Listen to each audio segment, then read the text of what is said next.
चलिए शुरू करते हैं हम लोग। तो कुछ न्यूमेरिकल्स लगाएंगे, चैप्टर की थ्योरी हम लोगों ने पढ़ ली थी पूरे चैप्टर की। तो ये एक न्यूमेरिकल है, an electric heater of resistance 8 ओम। जैसा न्यूमेरिकल में आप करते हैं, जो भी इंफॉर्मेशन दी गई है उसको मैथमेटिकल सिंबल्स यानी फॉर्मूले में यूज होने वाले सिंबल्स के फॉर्म में लिख लें। तो रेजिस्टेंस दिया हुआ है 8 ओम, ऐसे लिख लिया हमने। Takes a current of 15 ampere, I कितनी है 15 ampere from the main supply. Main supply का मतलब जो घर में लगी होती है मेन्स, उससे जो सप्लाई आ रही है। Calculate the rate at which heat is developed, calculate the rate at which heat is developed in the heater. Heat develop होने वाला जूल्स लॉ ऑफ हीटिंग क्या बोलता है, आई स्क्वायर आर टी बोलता है ना। अब रेट पूछा है तो रेट पूछने का मतलब एच अपॉन टी निकालना है अपने को, ठीक है। एच अपॉन टी, या चाहे तो जूल में ही निकाल के बता दे कि पर इतना निकलने वाला है। जब हम बोलेंगे कि पर सेकंड कितना जूल जा रहा है तो बोल सकते हैं कि पर सेकंड इतना जूल है, ठीक। अब वैल्यू रखते हैं हम लोग, तो एच अपॉन टी इतने जूल पर सेकंड। आई की वैल्यू कितनी है 15 का स्क्वायर, और आर कितना है 8। तो 15 का स्क्वायर कितना होगा 225 इंटू 8, 1800 जूल पर सेकेंड। ये रेट आ गया। क्या रेट बोलेंगे तो 1800 जूल बोलेंगे, एकदम सरल सा।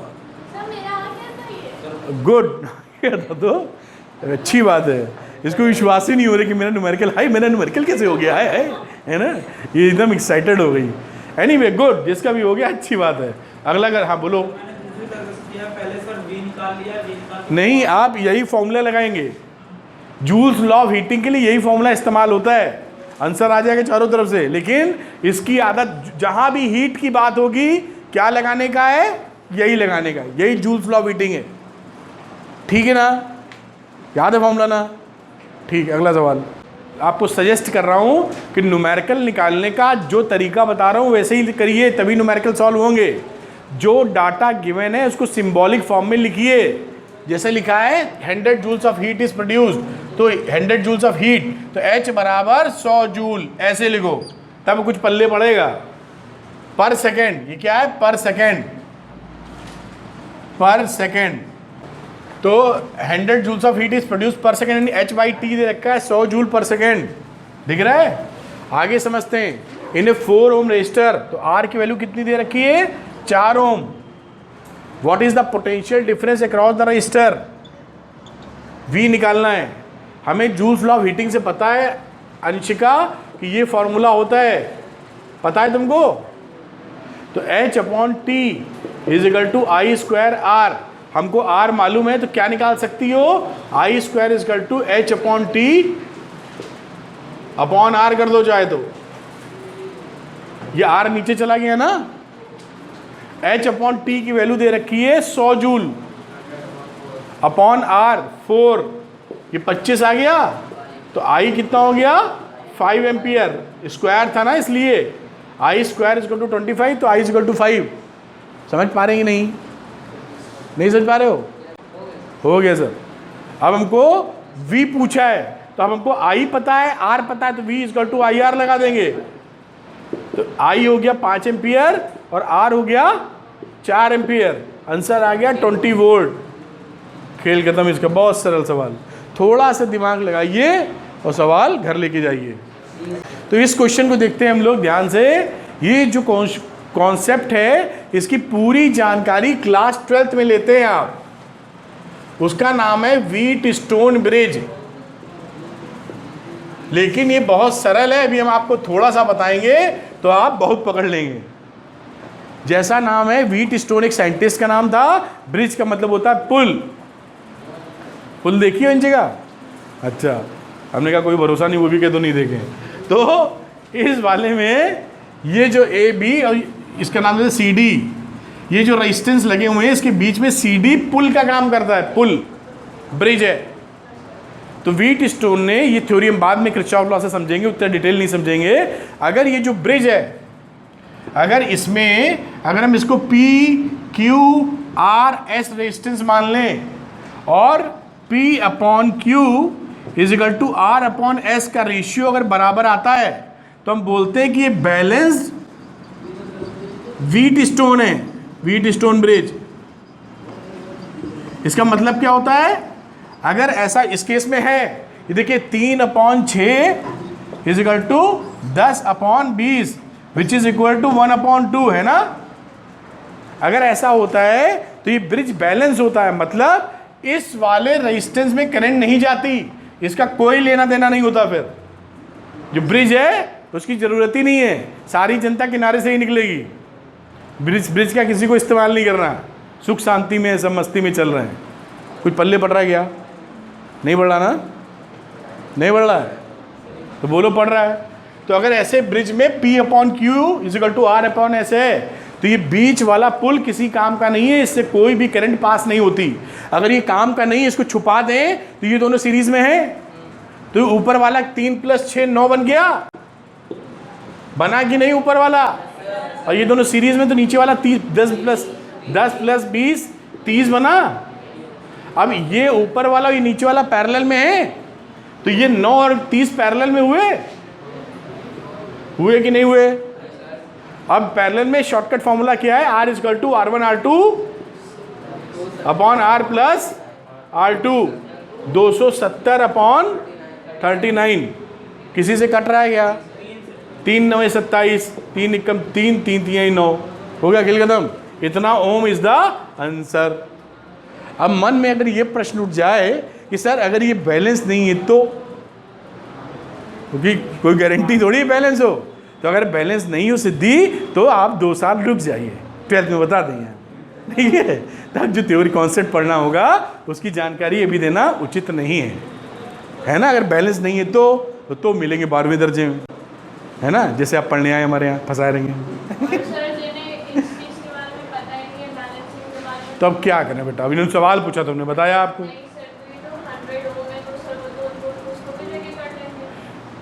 तो इसीलिए तो आप हमारे पास पढ़ रही हैं कि आप कुछ लेकिन ना करें।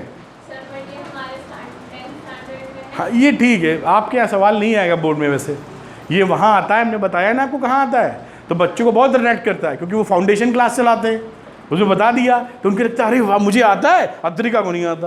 अब अद्रिका इतनी अच्छी लड़की, इसको भी नहीं आता, मुझे आता है, चौड़े हो गए। ये फायदा लेनी। एनीवे सवाल सामने आया है तो आप समझ गई हैं कि नहीं, अब आप भी कर लेंगे। नहीं बढ़िया, खुश होइए, मुस्कुराइए, अंशिका मुस्कुराओ। समझ में आया कि नहीं? डिफिकल्ट लगा क्या? आसान है ना, कर लोगे ना, बस हो गया काम। कोई इसमें ऐसी बात ही नहीं है।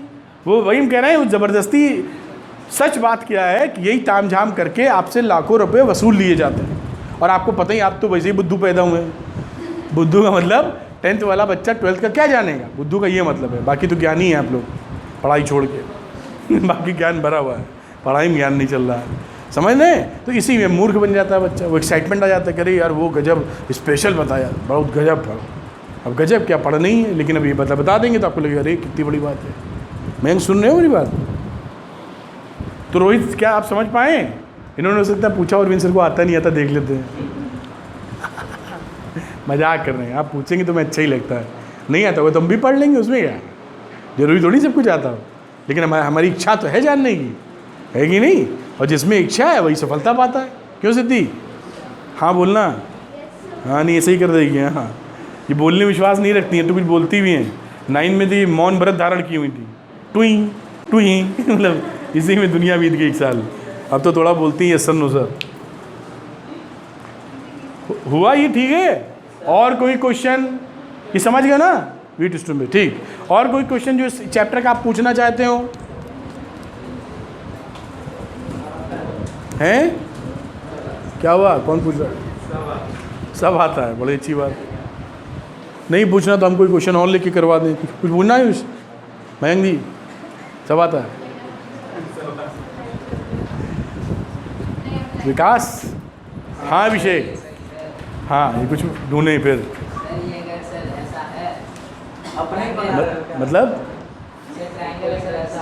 हाँ कहाँ से लेना शुरू करेंगे सर, कैसे? अच्छा एक इंटरेस्टिंग चीज़ क्या है इस चैप्टर में, बाकी चीज़ आदमी को एक्साइट करे ना करे, ये रेजिस्टेंस के जोड़े बड़े एक्साइट कर रहे हैं। ऐसे हो तो सर क्या होगा, वैसे क्या हो। हमने हर बार देखा बच्चे बड़े एक्साइटमेंट में रहते हैं, भले थोड़ा निकले ना निकले, लेकिन बनाए रहते सर, ऐसा हो तो क्या हो, वैसा हो तो क्या हो। अच्छी बात है, आप दिमाग लड़ा रहे हैं, ये पढ़ाई में ही अच्छी बात है। फालतू की जगह दिमाग लड़ाएं, इससे बढ़िया है पढ़ाई में लड़ाएं। इन्होंने कुछ ऐसा प्रश्न उठाया मयंक कि अगर एक ट्रायंगल नुमा ऐसा, ये शायद हम करवा चुके हैं वैसे, लेकिन एनीवे इन्होंने कहा ऐसा बना हुआ है ए बी, और ये मान लो 2 ओम का है, ये 4 ओम का है और ये 5 ओम का है, तो ए बी के बीच का रेजिस्टेंस, इक्विवेलेंट रेजिस्टेंस जानना चाहते हैं, है ना। तो हमको बिल्कुल दिखाई पड़ रहा है कि इन 2 पॉइंट्स के बीच में ये रेजिस्टेंस है और ये पूरा रेजिस्टेंस है। तो ये जो पूरा है तो सीरीज में है, तो ऊपर वाला 6 ओम हो गया, 2 + 4।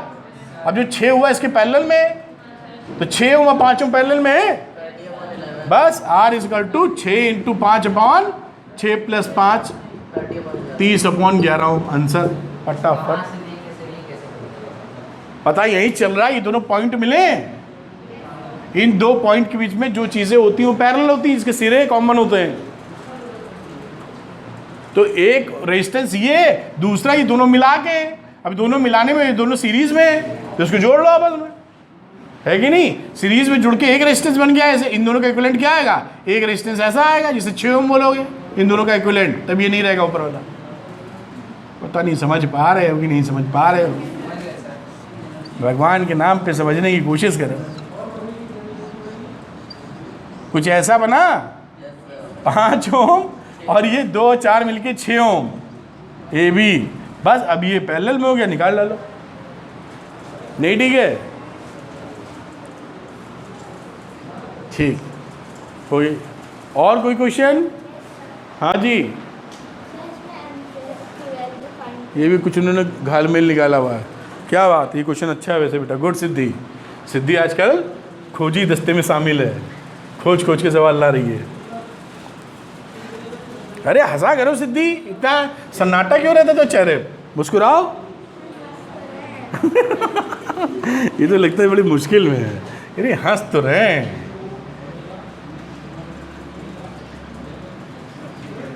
ऐसे ही एक 11th में बच्चा आजकल, वो हंसते ही नहीं, उसे 4 बार हम बोल चुके हैं।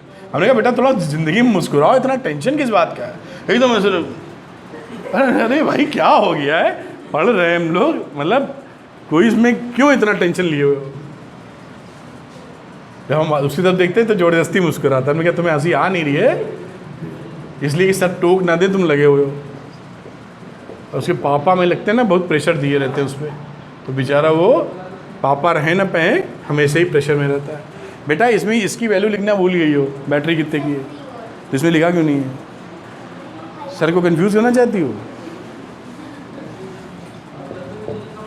ये जो ढांचा बना हुआ है मिस रिया, इसमें ए क्या चीज़ है? एमीटर। 1 मिनट, एमीटर क्या करता है बेटा? बैठी रहो, खड़ी मत हो। क्या बता, क्या करी? इलेक्ट्रिसिटी मेजर करता है। क्या मेजर करता है? हैं? करंट की एसआई यूनिट क्या होती है? वोल्ट। क्या होती है? अरे पढ़ना शुरू करो भैया। करंट की एसआई यूनिट क्या होती है? एम्पियर। कूलाम थोड़ी नापता है ये। हाँ, ये एमीटर मेजर करता है इलेक्ट्रिक करंट, और करंट की एसआई यूनिट होती है एम्पियर। ठीक है, और ये अगर प्लस है मयंक जी, तो इधर प्लस किधर लगाऊं, इधर की इधर? इधर गलत, इधर प्लस, इधर प्लस वाले सिरे पे प्लस और माइनस वाले पे माइनस। गड़बड़ मत करना तुम लोग, पढ़ा लिखे एकदम गड़बड़ कर देते हो। ठीक है, अब इसके लिए भी हमको पता है, अगर पूरे सर्किट का आर निकाल लें तो पूरे सर्किट के लिए V = IR लगा सकते हो। तो पूरे सर्किट का आर निकालते हैं, तो आर निकालने में आगे हम बढ़े तो हमने क्या देखा, ये सिरा और ये सिरा, इन दोनों सिरों के बीच में वही ट्रायंगल वाला सवाल बन गया है अभी जो किया था। ये हिस्सा और ये दोनों मिला के इसके पैरेलल में है, तो ऊपर वाला ये जो, इसका नाम दे दें क्या, ये 3 ओम 3 ओम मिलके सीरीज में है, तो इन दोनों के 3 ओम 3 ओम मिलके 6 ओम हो जाएंगे। सीरीज वाले में होता है R1 + R2, तो ये 6 हो गया। तो सर्किट ऐसे बन गया ना आपको दिखाने के लिए कि आप पकड़ पाए ये दोनों मिला के कैसे बन गया है।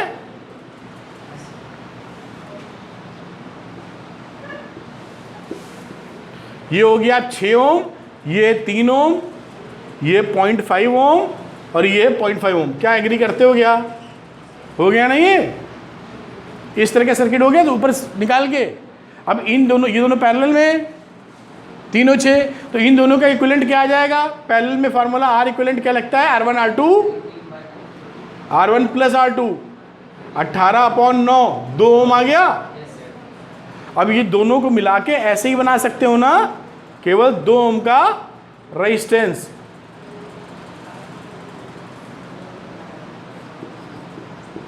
ये हो गया 2 ओम, ये 0.5 और 0.5 क्या बोलते हो? और 3 वोल्ट की बैटरी है ना।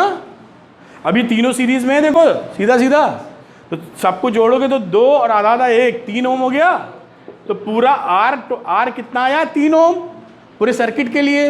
अब पूरे सर्किट के लिए V कितना था? 3 वोल्ट। तो V is equal to I R लगा देते हैं। तो V is equal to I into R, तो I is equal to V upon are.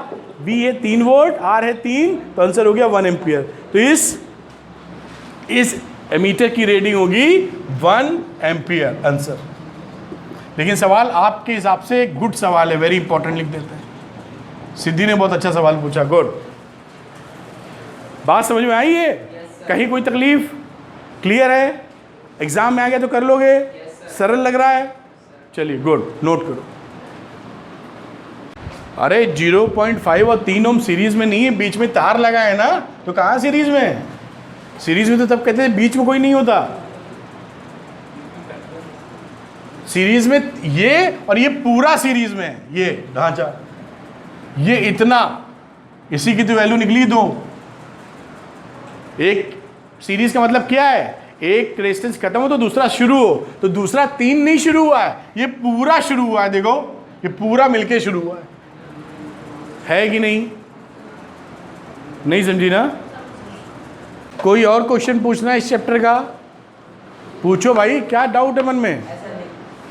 अरे पूछो, हम तो इतना प्यार से। सेंटर में जो 3 ओम लिखा वहां पर ऐसे रुक जाओ, ये सुनने दोगे, बोल रहा है बच्चा।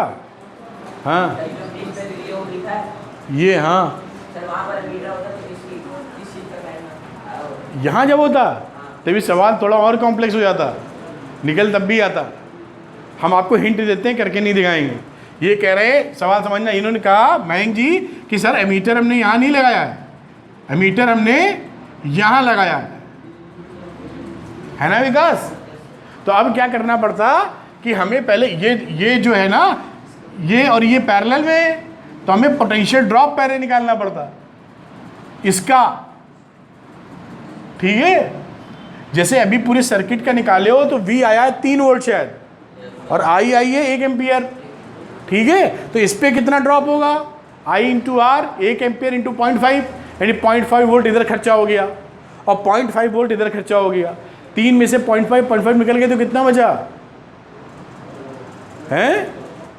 कितना बचा? क्या नाम है इनका? बारी राजनंदनी, 2 बचा है ना। तो 2 बचा, तो ये जो है, ये जो पैरेलल में इन पे 2-2 वोल्ट हो गया, 2 वोल्ट हो गया, तो पैरेलल में सेम होता है। कुछ समझ में आ रहा है कि नहीं? तो इसके लिए V 2 वोल्ट और R 3 ओम, तो V is equal to IR फिर से लगा दो, तो 2/3 इज द आंसर। पता नहीं कितना पल्ले पड़ा, पड़ा गया। अनन्या नहीं पड़ा ना? नहीं पड़ा है, पढ़ा कि नहीं? सभी से पूछ रहे।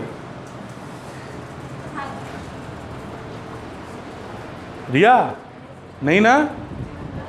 नहीं है तो पूछ सकती हो। पेज नंबर 222 NCERT का, और क्वेश्चन नंबर 15।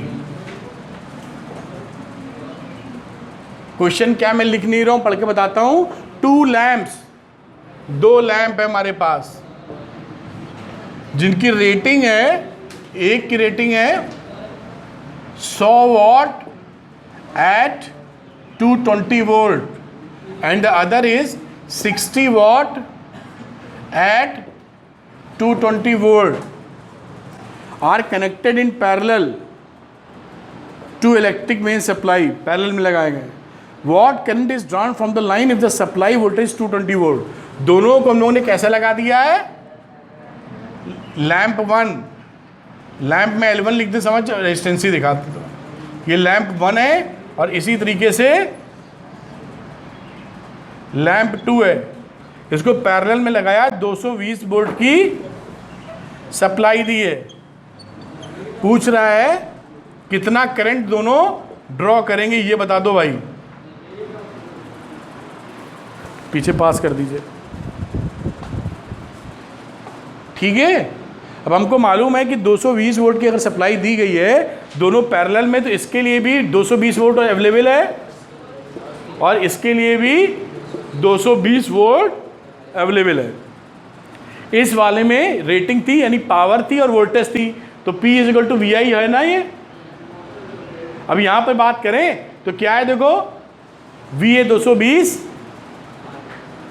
और पावर है 100 वाट का लगा रखा है आपने, तो यहां से वैल्यू क्या निकलेगी, देखिए P इज टू VI से